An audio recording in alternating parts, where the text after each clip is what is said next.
Le 7 janvier 2015, quand les frères Kouachi pénètrent dans l'immeuble de Charlie Hebdo, il n'y a aucun policier pour leur barrer la route. Depuis 4 mois, la surveillance des locaux du journal, installés dans cette rue du 11e arrondissement, a été allégée. Lorsque ce véhicule de police, qui se trouvait en permanence en bas de Charlie Hebdo, ce qui s'appelle une garde statique en jargon policier, lorsque ce véhicule a disparu, personne ne s'en est inquiété outre mesure.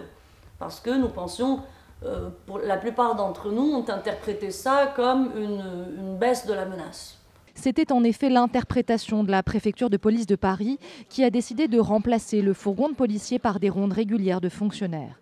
Une décision incompréhensible aujourd'hui pour la veuve de Georges Wolinski. Les locaux n'étaient pas sécurisés parce que je sais qu'il y a eu un audit par la préfecture de Paris. On avait demandé à Charlie Hebdo donc de faire des travaux, de créer un sas, de bunkériser l'accueil, de badger les portes, enfin toutes sortes de recommandations qui n'ont pas été suivies du tout. À ce moment-là, le journal Exang n'a pris aucune mesure de protection.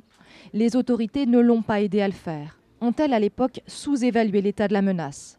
Charb, le directeur de la rédaction, était depuis mars 2013 visé par une fatwa.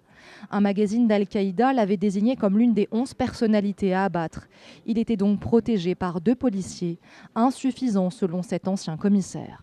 Pour être protégé normalement, il devait avoir à peu près 7 policiers en permanence, c'est-à-dire une équipe de 14 ou 15 policiers. Alors ça coûte de l'argent, ça coûte des effectifs, mais enfin, on connaît le résultat. L'IGPN, la police des polices, s'est saisie du sujet il y a plusieurs mois.